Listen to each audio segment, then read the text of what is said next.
You're listening to The Dirt on the Past, a show on history and archaeology and why it matters today. You can find us on the Extreme History Project website and also on kgbm.org. Thanks for listening.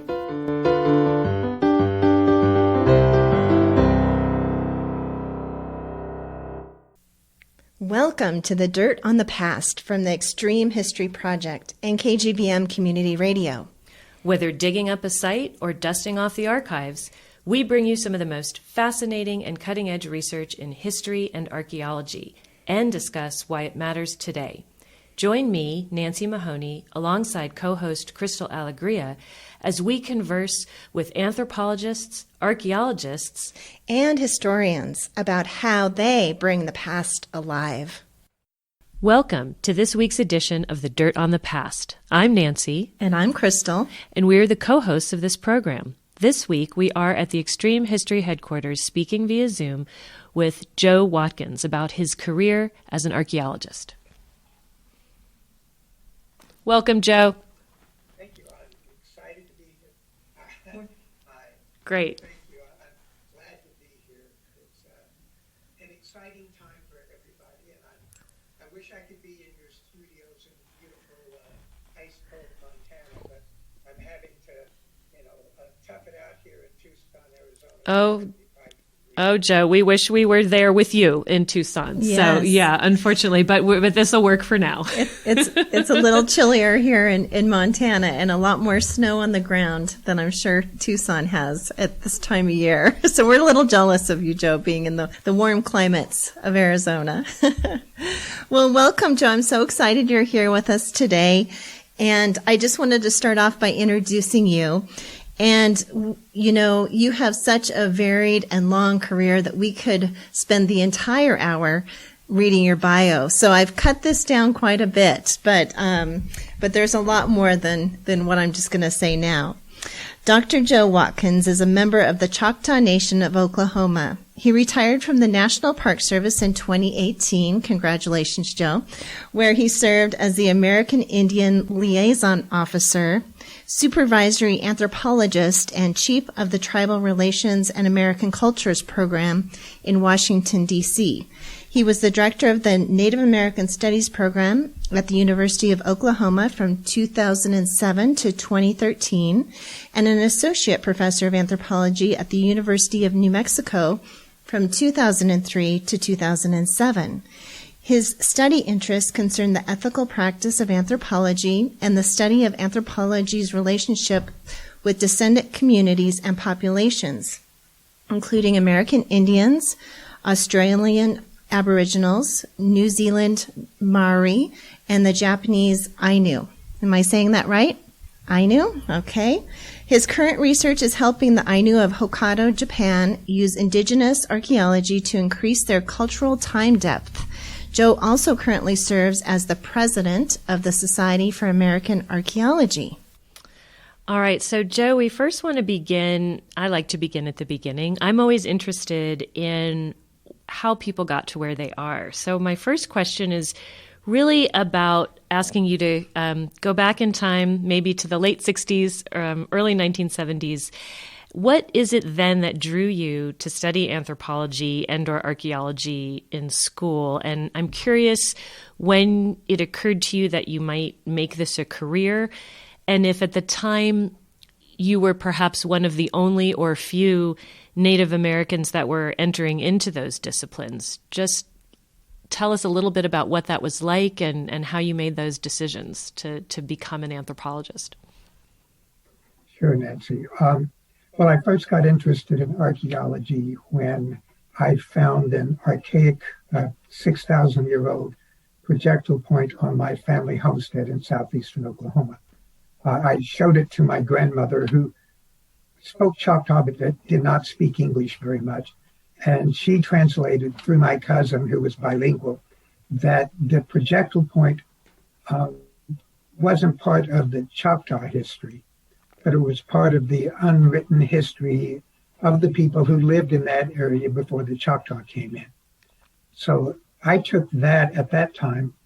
I recognized that unwritten history was important my grandmother also pushed the idea that we had to remember that unwritten history because it was part of, basically people's past. So at the age of 10, I got interested in what I thought archaeology was going to be.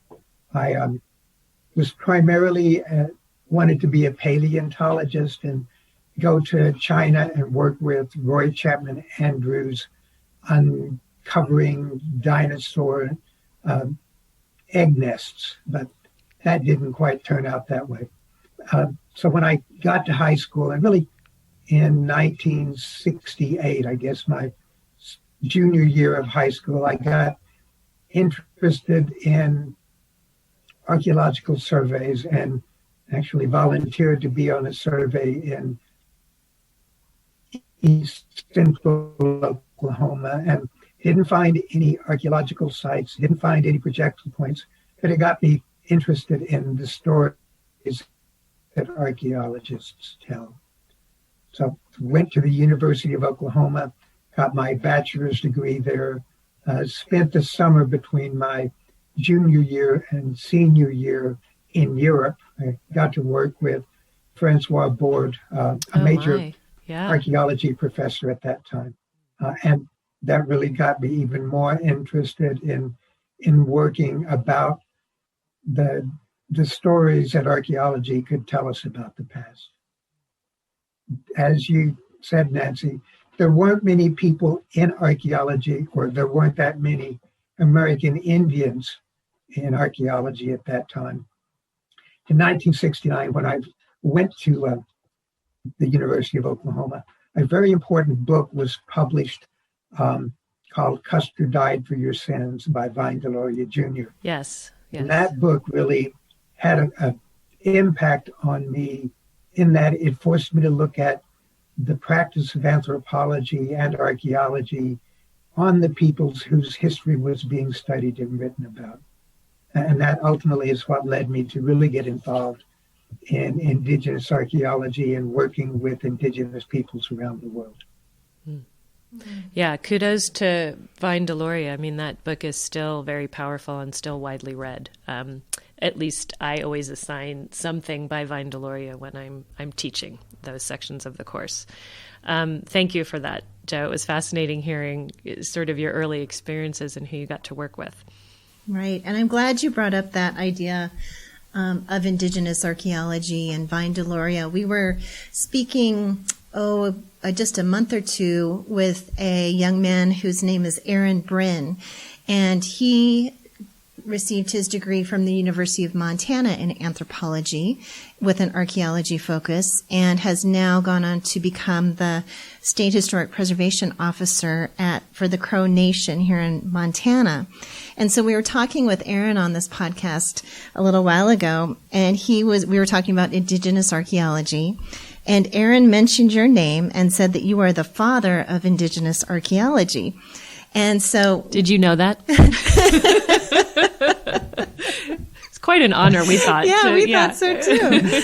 And so it was so fun to talk with Aaron about, that you are definitely one of his mentors, and so that was wonderful. But in fact, you've written a book called Indigenous Archaeology that I'm sure Aaron read, and that was published in 2001. So can you tell us a little bit more about indigenous archaeology and what that really means to you? Yes, certainly. To me, indigenous archaeology is the practice of archaeology with, by, and for indigenous peoples. And it sort of brings with it the idea that the community involvement in the practice of archaeology is truly much more important than what comes out of the archaeology itself. Indigenous archaeology is a way of trying to integrate tribal stories, tribal concepts about time, about the past, as well as to question some of the broader ideas about who owns the past, for whose benefit should the past be discussed and written about. So I've been doing Indigenous archaeology all of my life, even though for the first 30 years or so of it, I wasn't really sure what to call it. I really owe a lot as well to George Nicholas, who's a little footnote in a 1997 article that he wrote, talks about a definition of Indigenous archaeology. And so I've taken that definition and actually written about it. George Nicholas is a very prolific author, also writing about Indigenous archaeology. And even though George himself is not Indigenous, the idea that Indigenous archaeology can be done by non-Indigenous people is extremely important as well. There are a lot of people across the United States, Australia, and really across the world who are really interested in trying to provide archaeological perspectives for tribal people, for Indigenous people, to help them talk about their past and their concepts of the past, so that it's not just someone sitting in the academy or an ivory tower making pronouncements that really have no relevancy to Indigenous populations today. Absolutely. I think it has really become a worldwide movement wherever there are Indigenous cultures who have had all of this archaeology and history written about them. I think this involvement, this move towards collaboration, is really for the betterment of the discipline, aside from it just being a richer and more ethical way to move forward with this work. And I'm wondering if you could share with us, is there an especially poignant or favorite project working with an Indigenous community that you can recall? Maybe tell us about. I think one of my favorite projects was in the Northern Territory of Australia, working with individuals of the Burunga and the Bestwick communities up there. To them, the past is not something that happened, 1,000 or 10,000 years ago. To many of the members of the community, the past was 5 minutes ago, or an hour ago, or a year ago. The idea that the past is so much a part of today that it's difficult to separate the two. There are convenient markers that can be used to separate the two, but just listening to the Indigenous people talk about their concepts of time and place, it really influenced my knowledge about what it means to be Indigenous in a different part of the world at a different time. In many regards, many of the cultural concepts and ideas in Australia are very similar to what the United States went through in the 1950s and 1960s.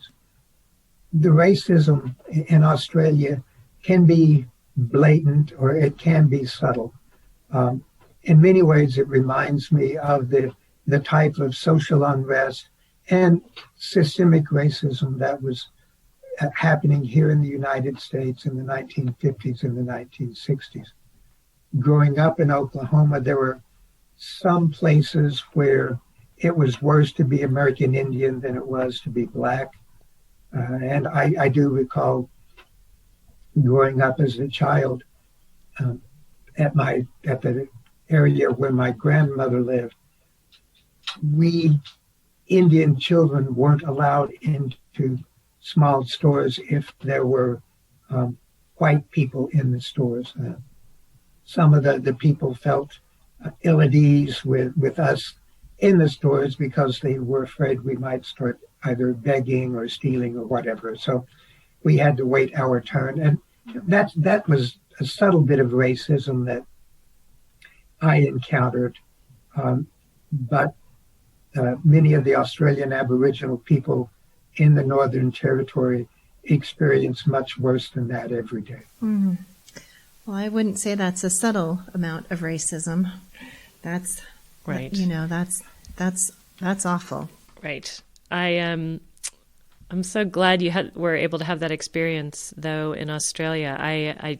When I teach a section of my anthropology course about Aborigines in Australia, when we're talking about linguistics, it's super interesting that you mentioned this concept of time is really different, because just the little bit that I know is that so much of the way that they think about time and express and talk about it is encoded in their language. And so much of it is also tied to place. And it's such a very different way of tying time and place to the landscape.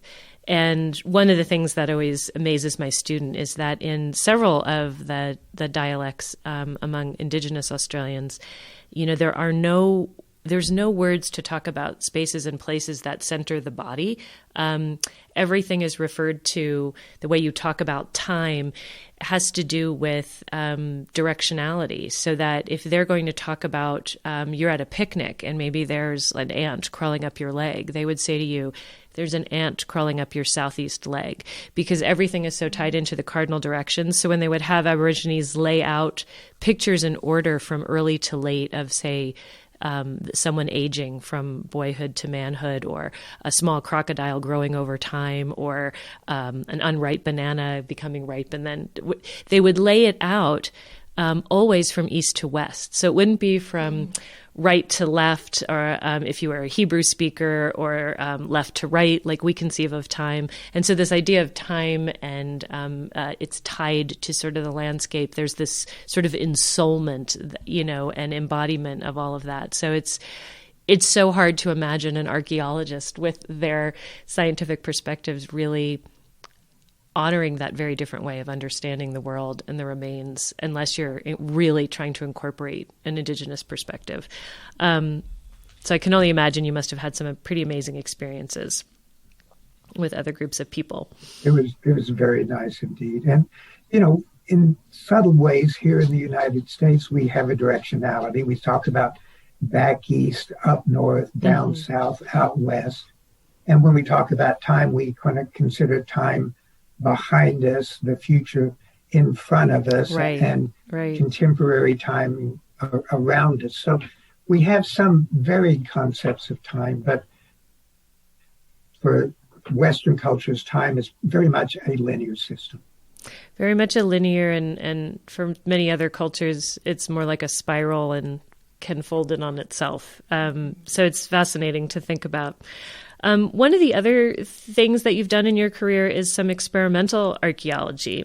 And Crystal and I were wondering if you could talk a little bit about that and how it may relate to your views on Indigenous archaeology and just in general broader efforts to bring a wider variety of perspectives to the discipline.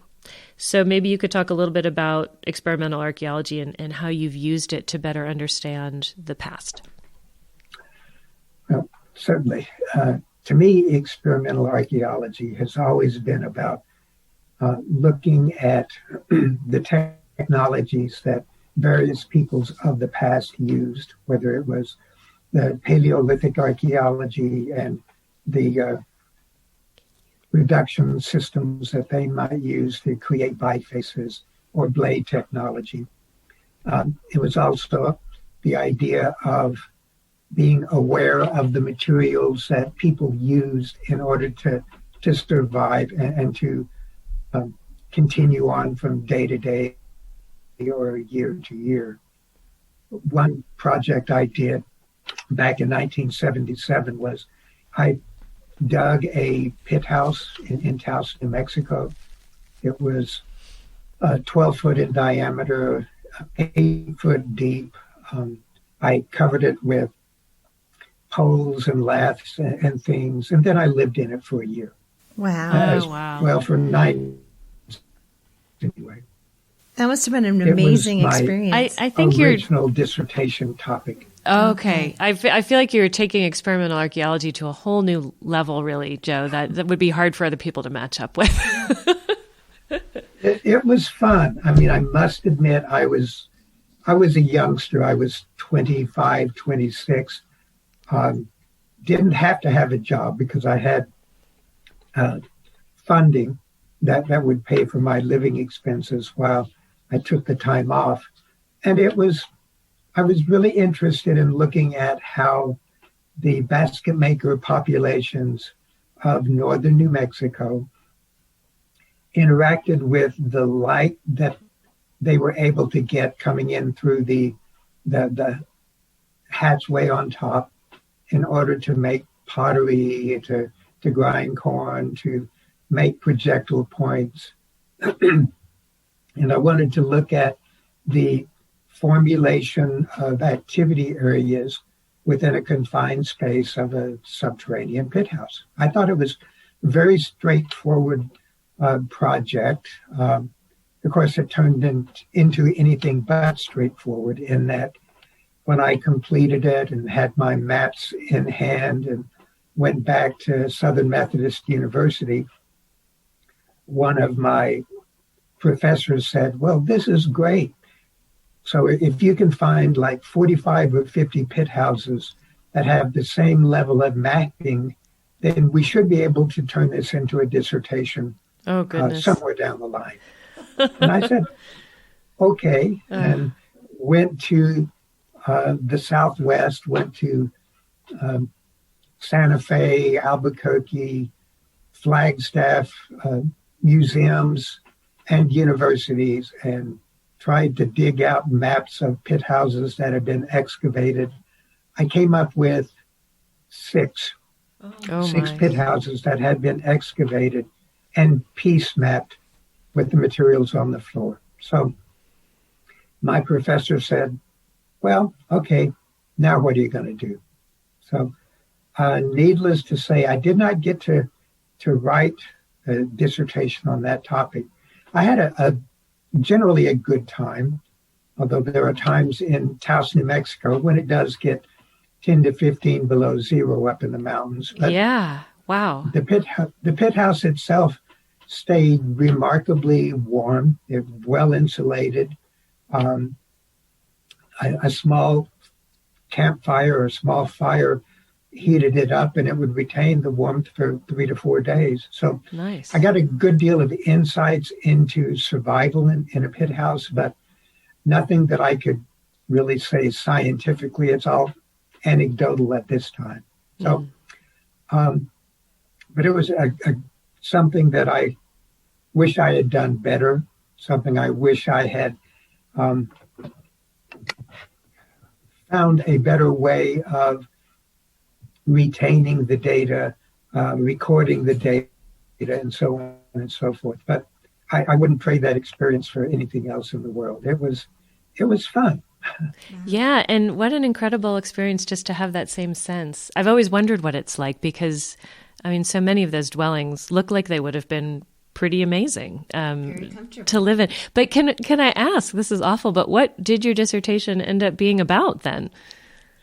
Well, ultimately, my dissertation was about the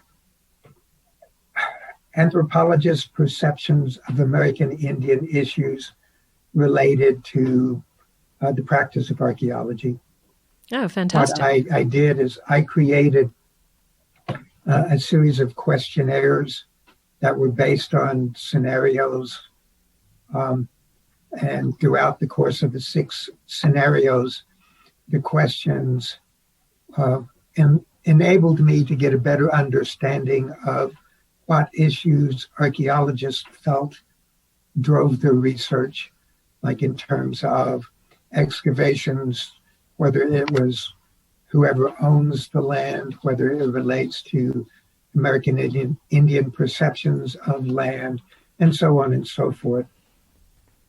Again, to me, that the project was a little bit elementary now that I look back on it, but it did allow me to understand and to recognize that based on the respondents to the questionnaires, individuals who have gained training post-repatriation, i.e.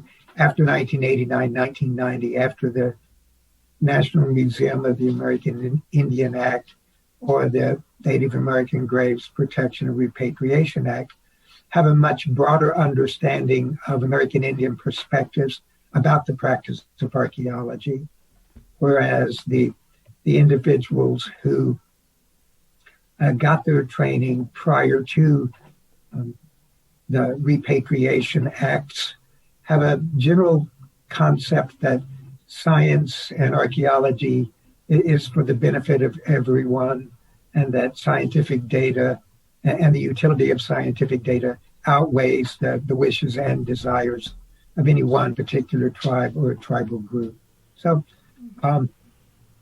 it really got me into looking at the ethical practice and ethics regarding the practice of archaeology.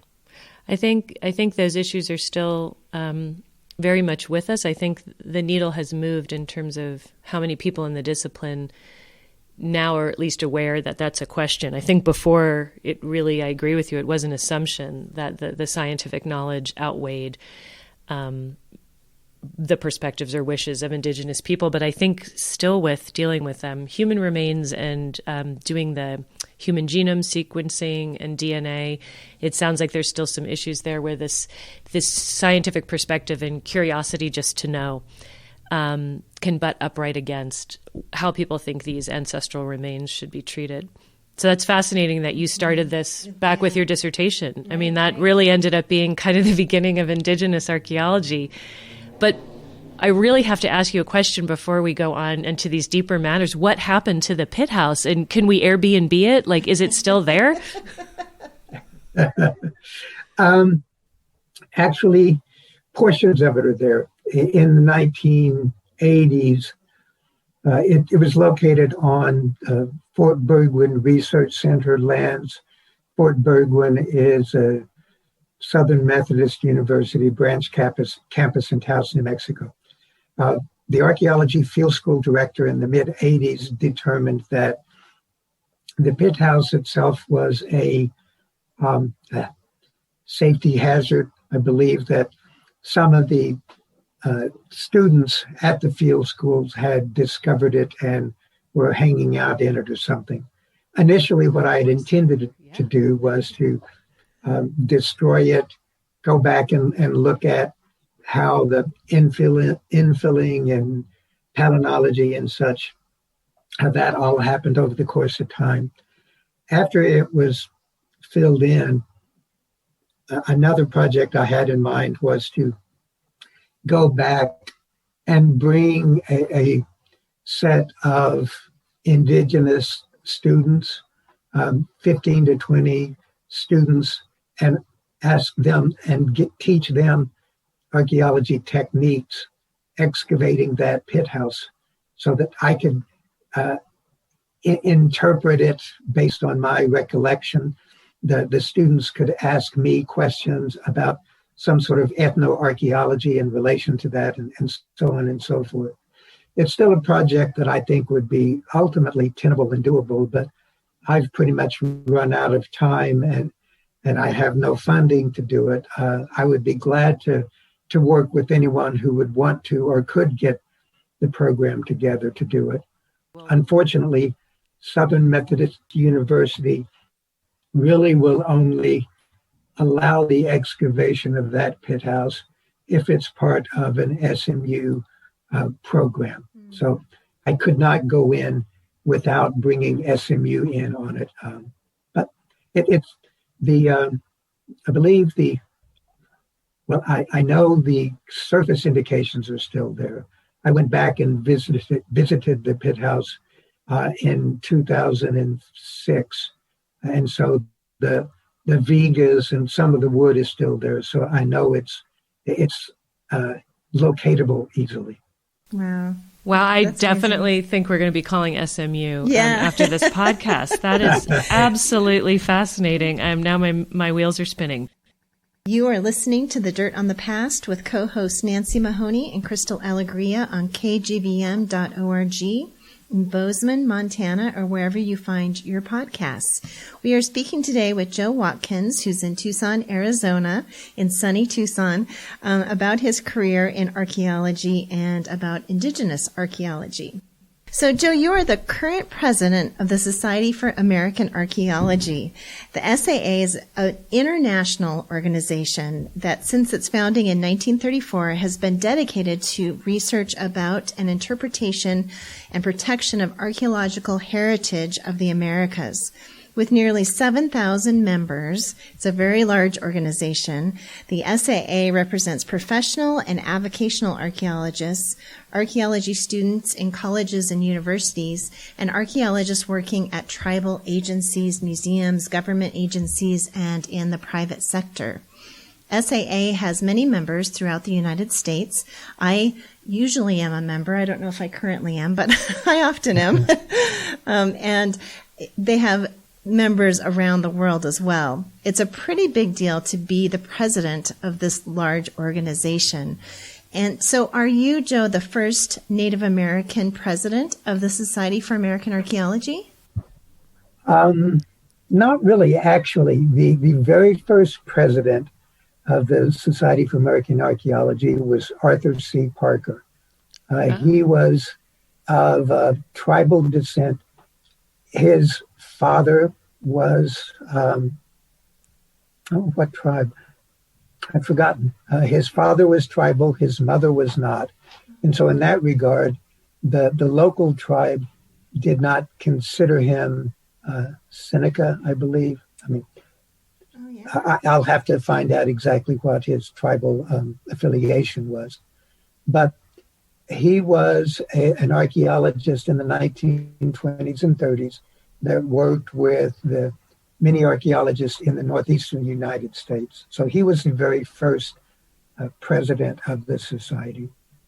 And the society now currently has a scholarship for Native American students for training in archaeology named after Arthur C. Parker. So we've continued to recognize his legacy and the fact that the society was built by and started by such a illustrious tribal member, as it were.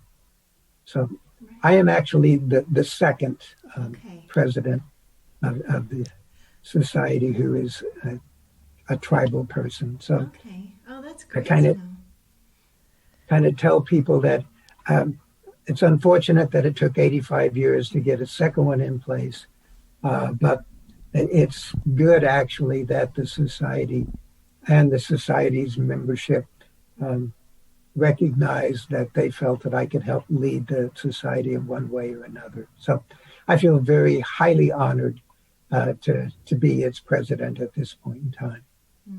Joe, do you think you've brought a different perspective as president than maybe other presidents since there hasn't been another Native American in 85 years?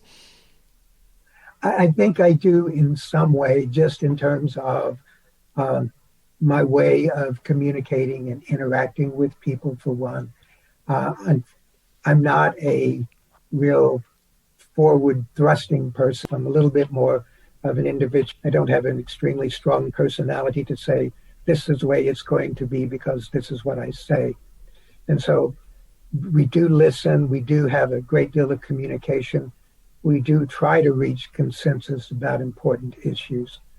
In many ways, I feel it very good that the majority of the issues that American Indians are concerned about, the society has dealt with over the course of the past 20 or 30 years.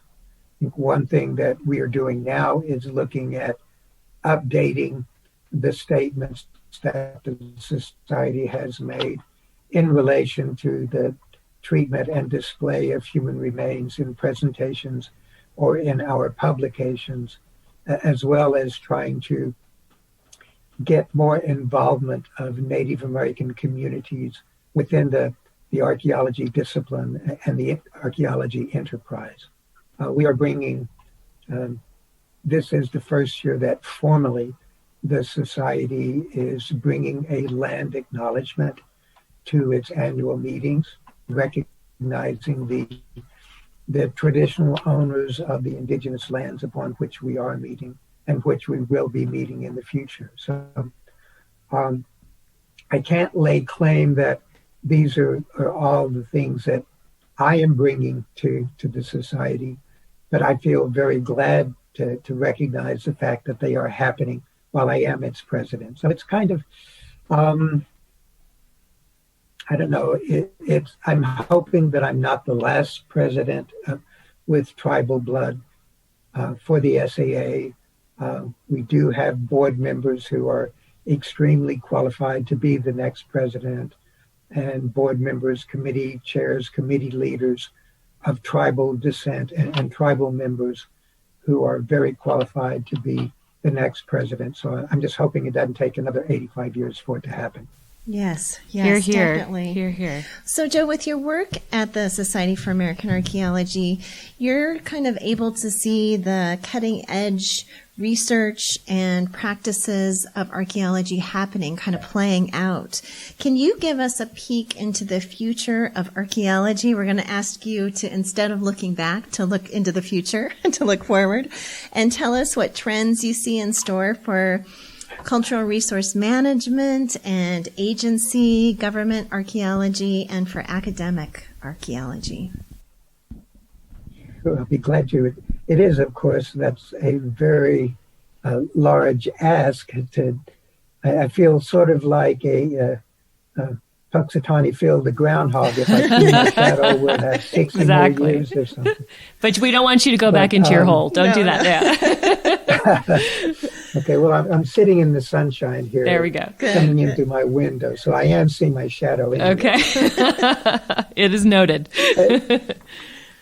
I think the primary thing that I'm witnessing in terms of research in archaeology is the trying to bring the community into it. Community-based participatory research, CBPR for short, has been used primarily in the health fields at the beginning to basically go to the community and say, I have these skills and abilities. How would you like to use me? What information do you want to gain? And if there's nothing here that we can offer you, thank you very much, and we'll move on. So there has been much more involvement of community. The things that archaeologists are investigating are ranging from deep questions about when were we first here, or when can our tribal group be first recognized in the archaeological data, all the way to the smaller things of, well, which family lived here in the 1930s, and what can you tell us about what their lifestyle was in relation to the broader population? How did they experience the Great Depression at all? Do we recognize that they were using different animals, hunting different ways? Depending on what the communities want to learn, we are very open to providing our expertise to helping them do that. Also, one thing we're seeing is a great deal more of geomorphological and geophysical exploration, where we can get a better perspective of what is under the ground surface without necessarily having to dig all the way through the ground surface in order to see what is underneath. Really, nothing will ever be able to replace full-on archaeological exploration, but we can provide enough information to know whether or not excavation of one archaeological site will provide more information than excavation of another one. Also, one of the things that I've been watching with a great deal of delight is the growth of the Tribal Historic Preservation Officer Program through the National Park Service. With more than 200 different tribal historic preservation offices across the United States, I feel that it is becoming much more relevant that the tribal perspectives on how they want archaeology to evolved, if you will, that they are making a great deal of impact.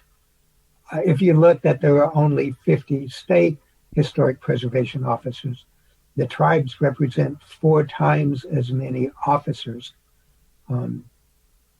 Truly not as much land protection, land coverage, or land ownership, if you will. But the tribes can actually have a major difference in how archaeology plays out over the course of the next 50 years through the THPO office system. That's wonderful.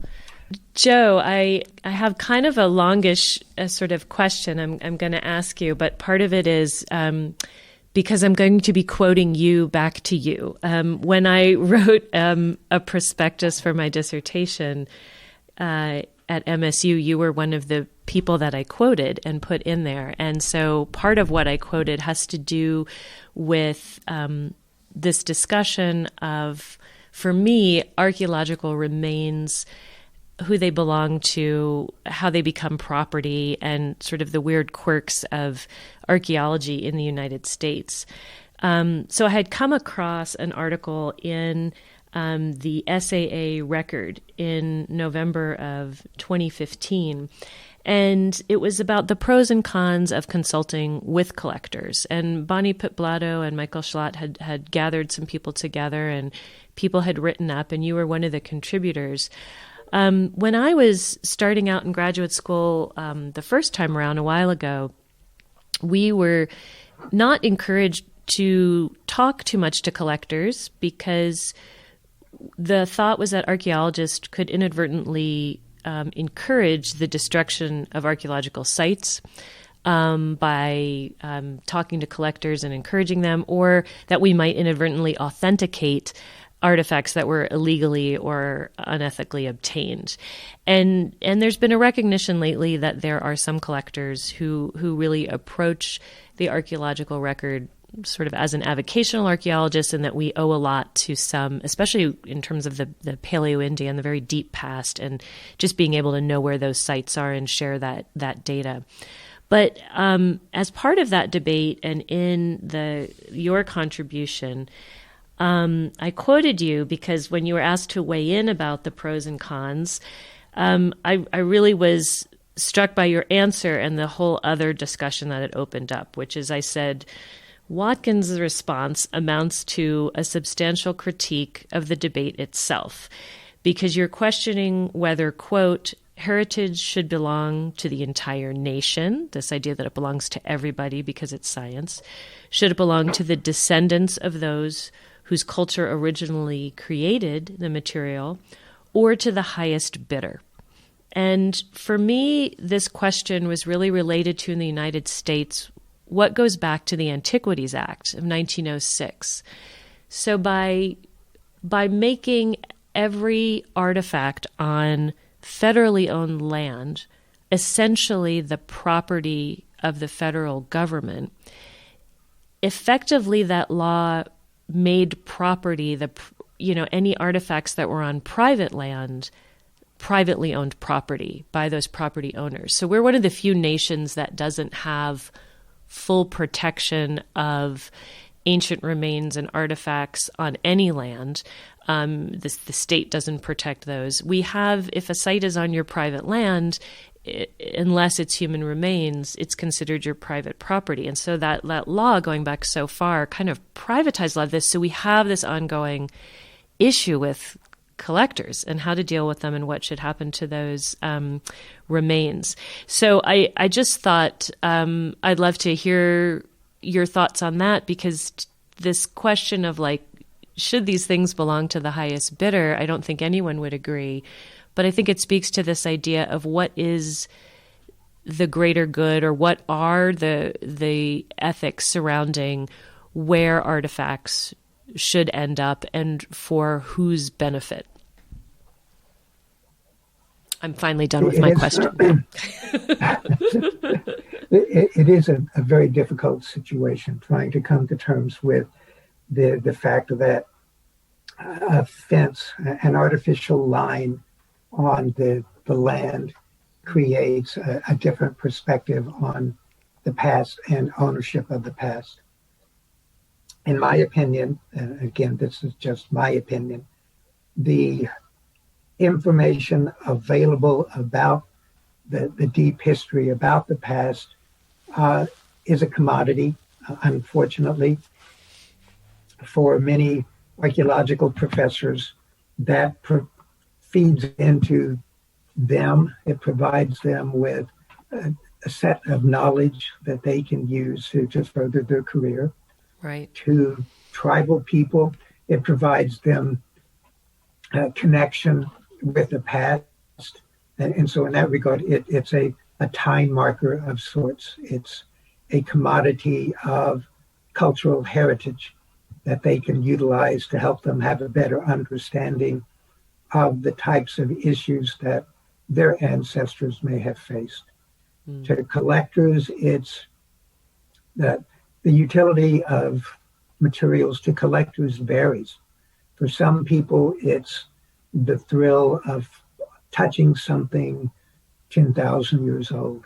It's the symmetry of the projectile point or the piece itself, the artistic materials that were created, the ideas that the individual who made that object imbued it with particular powers. So there are so many different perspectives on the materials that are being collected that it's difficult to create any one stereotypical idea about it. To me, the information that's available within the materials rests on its archaeological context. So if someone were to bring me a fluted projectile point of say a Clovis point or a Folsom point, really all I could say is that's a pretty piece of flint. Without the scientific context, it doesn't provide us really any information. We can talk about raw material sources, but we ultimately have to believe the word of the person who tells us where they found it. Even if we have photographs, there are too many circumstances of archaeological sites being salted or having modern day recreations put in archaeological context, or any number of ways the materials being misrepresented, whether purposefully or accidentally. And so in that regard, to me, materials in collections have a different set of values, but not really scientific value.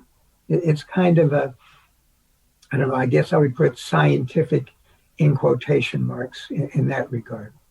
Because without the context, we cannot be certain at all that they relate to anything in the past. They could have been made. A good friend of mine, Bruce Bradley, is a wonderful flint knapper, and he has been making projectile points for 50 or 60 years by now. And I have some wonderful points that he made for me during various birthdays of my life. And those materials, if they were made to look old and put in an archaeological context, it would be nearly impossible not to believe that they relate to the archaeological culture under study. So I don't know if I've answered your question, if I've tap danced around it scientifically or not. No, I think you've just kind of further expressed this issue that I agree. There's these different stakeholders that are approaching the same objects from such different perspectives. And I agree with you in also very much that the knowledge about past artifacts and sites is very much a commodity for those who make a career on it. And I think the recognition of how collectors can be very resentful of that because they feel like the archaeologists are hiding information, and then the archaeologists are resentful, and then both of those groups really miss the whole other piece of what these objects signify and represent, I think, for people's identity, their cultural identity, if they're a member of a descendant community. So no, I think your answer was exactly the kind of thing we were hoping to hear from someone with your experience and in your position. It's something that very much for Crystal and I is something that we're always aware of and talking about and concerned about in terms of how the discipline goes forward. And just to pivot here, the Ainu in Japan, there's not a lot of protections the way I understand it. They're an indigenous group of people that the Japanese colonized, I think, during an imperial phase in the past, and they have not had a lot of protections of their indigenous cultural remains. And so because you've worked with them, I was wondering if you could just give us a little peek into what that project was like, what that's about. Sure, I'll be glad to. I first got involved with working with the Ainu in 2007, shortly after the Japanese government actually passed their law, which said basically that the Ainu were the Japanese indigenous population. The majority of the Ainu live on the northern island of Hokkaido. Hokkaido is where the Japanese go to get good sushi. It's a wonderful place. I love good sushi. I know. Yeah. Oh, yes. But they, as you say, the Ainu have, since 2007, have really become much more of I guess what you would call an indigenous population. Previously, the Ainu were, or what has been considered the Ainu, were a series of many different towns and local areas. They were Ainu primarily because they spoke dialects that the Japanese knew wasn't Japanese, and so they lumped them all into one large group, much like calling every tribal group American Indian here in the United States. So the Ainu have been working since 2007 to try to create much stronger governmental policies that are working toward equality with the normal, I guess, if you will, Japanese citizen, but also recognition for the distinctive cultures that the Ainu have and brought to the Hokkaido prior to the colonization in the 1860s by the imperial Japanese at that time. So we've been working with the Center for Ainu and Indigenous Studies at Hokkaido University. Archaeologist colleague there, Hirofumi Kato, has been at the forefront of doing indigenous archaeology in Hokkaido and has been working to involve the Ainu, especially in regard to there is a historic time and an archaeological time that sort of presages the existence of the Ainu. At the end of that period, the Ainu are actually being recorded as a group of people in Hokkaido. So we have, with Japan, with the deep time of recorded historical documents, we can recognize that in Honshu, the group of people that are being written about are the similar or same as the ones in Hokkaido. So we have sort of the historical time when Ainu are being recognized in the Japanese record. And then as we look from that historical documents going backward in time, we can still recognize various culture traits that become Ainu, if you will. And so what Dr. Kato has been doing is working with Ainu communities to say, this is what we can offer you. How would you like for us to proceed? And what sorts of information would you like for us to offer you? So some areas in the far northeast are looking at to what extent the Ainu populations utilized the local resources as well as a large tract of land that has now become a national park on Shiratoko Peninsula. So what they are doing is trying to create connections to the geography of that area.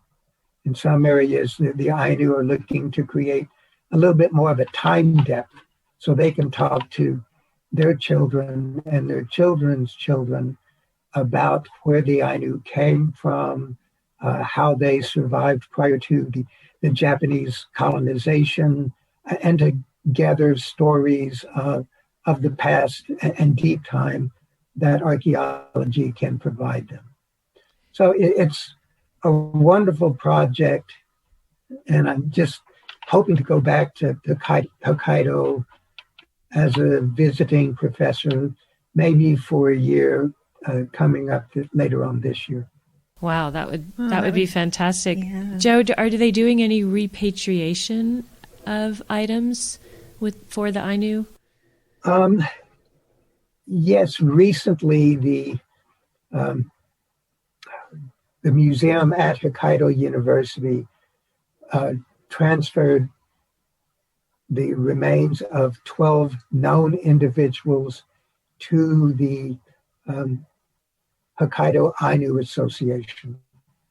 The materials will not be reburied, but they will find their future home, if you will, in the new Ainu Museum that was opened up last year. The museum called Opopoi, which means basically coming together, replaces, it's the National Museum of the Ainu. There are other museums on Hokkaido at Asahikawa, Nibutani, and in other Japanese towns that have their own sorts of Ainu museums. But this is the National Museum of the Ainu. So it's sort of like the National Museum of the American Indian in Washington, D.C. for American Indian tribal people. What interesting work. I hope that you are able to go back soon and spend some time there. But we're going to bring you back to the United States again for our last question, Joe. And you recently published another book called The Story of the Choctaw Indians from the Past to the Present. And this book tells the combined story of the Choctaw as the tribe consisting of the Choctaw Nation of Oklahoma, the Mississippi Band of Choctaw Indians, and the Jean Band of Choctaw Indians. Am I saying that right? It's the Gina Band of Choctaw.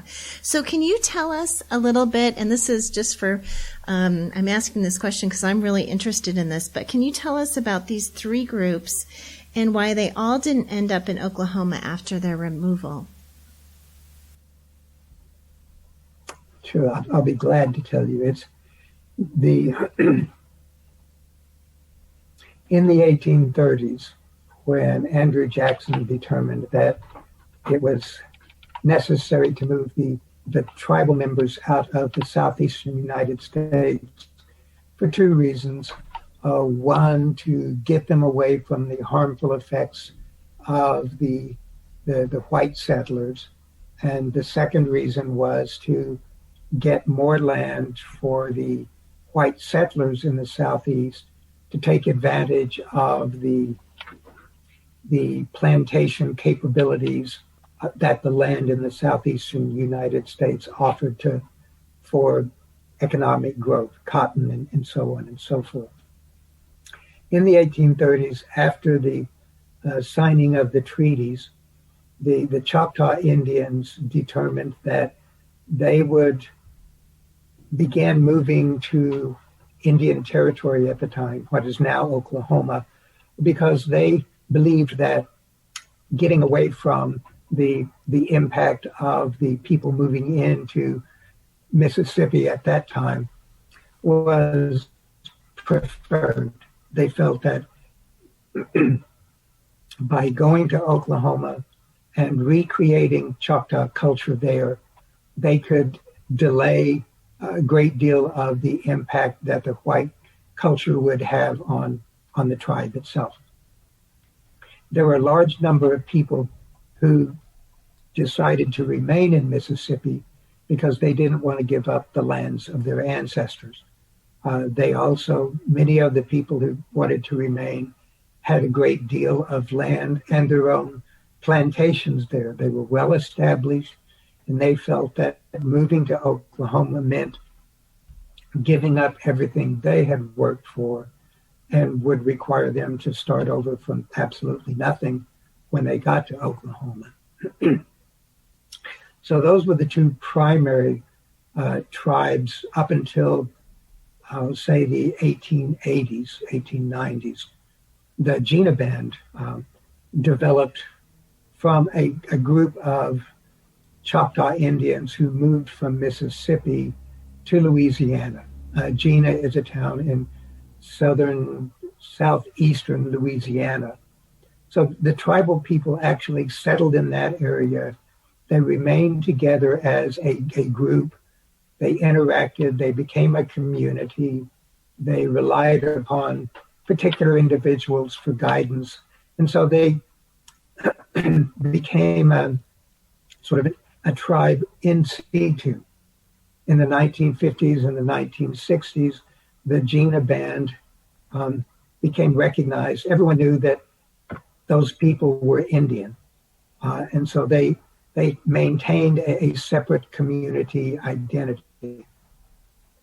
So in the 1980s and 1990s, the Gina Band petitioned the Bureau of Indian Affairs for federal recognition and were able to demonstrate that historically they came from a group of tribal people, that they maintained a community separate and apart from the surrounding people. They maintained a system of governance and so on and so forth, and met all the requirements of federal recognition. So the tribe was federally recognized. I'm sorry, I can't remember offhand the date that they received federal recognition, but they were able to become a federally recognized independent tribe, separate from the two other Choctaw tribes.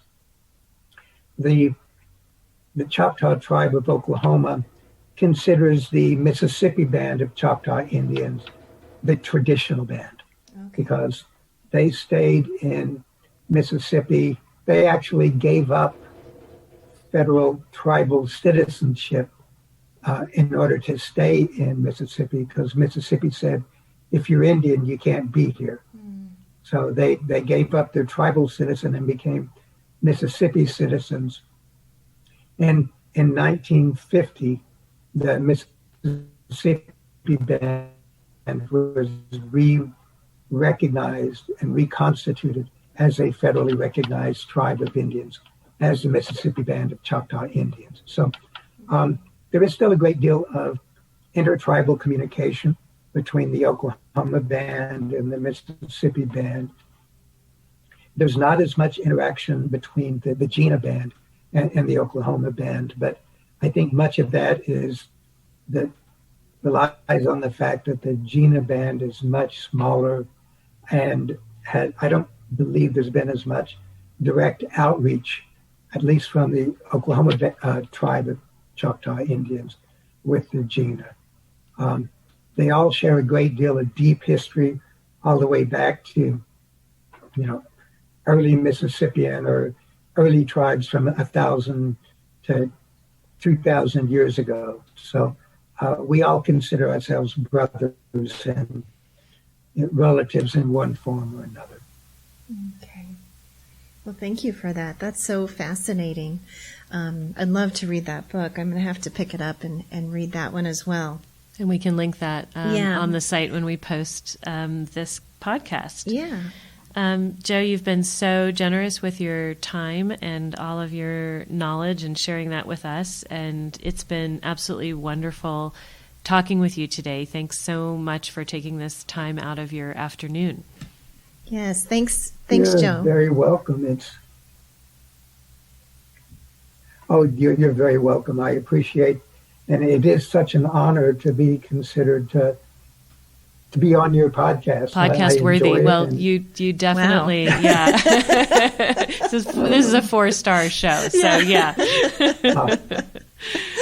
5-star. 5-star. Sorry, I didn't know there were 5. Yes, we're definitely a 5-star, and you're a 5-star guest. So yes. Well, thanks, Joe. That makes me even more honored. Yeah. Oh, good. You'll get your lapel pin in the mail. Yeah. Well, thanks. I will wear it with pride. Oh, good. So, Joe, are the Society for American Archaeology meetings going to be online or virtual in this coming year in 2021? Yes, the Society for American Archaeology meetings will be held all virtually this year. They will be held on April 15th through the 17th. Much reduced registration. One will have to be registered for the conference in order to be able to participate. But the symposia will be, we will be able to have 30 minutes worth of discussion during the symposia. We will have the poster sessions. The poster sessions won't be live, but you'll be able to interact with the presenters through the poster sessions, and they will be able to get back and forth. It's sort of asynchronous, but you will be able to communicate with the poster presenters. We know that other groups like the European Archaeological Association or the European Association of Archaeologists have had virtual meetings. They are definitely not as good as face-to-face meetings, but we are still trying to offer the opportunity for scholars to present their latest research, to listen to other individuals present their research, and to actually interact in one way or another, so that we're not just spending our times trying to find something to watch on the internet or on cable TV. Right. Well, it's a kind of a nice option. It's a very accessible option for people to, if they are interested in learning more about the SAA. This is a great way to interact with a conference of archaeologists and scholars talking about archaeology in the Americas. So I encourage everyone to go out there and go to the website saa.org and find out more about it. Conference coming up April 15th through 17th. There's always fascinating papers, and so it's a great way to get to see some of that if you have never seen it before. So thank you so much, Joe, and thanks to all our listeners out there for joining us today as we spoke with Joe Watkins about archaeology, Indigenous Archaeology, the Society for American Archaeology, and his views on the future of archaeology. Wow, that's a lot of archaeology, isn't it? You should definitely check out his book, Indigenous Archaeology, American Indian Values and Scientific Practice. And thanks for listening today, and we hope you can join us again to find out more about the Dirt on the Past. If you're enjoying the Dirt on the Past, make sure to subscribe so you don't miss an episode. Also, please tell your friends and leave us a review. It really helps people find us. We are a new podcast and are trying to grow our listener base. So please share. Thanks, and thanks for listening.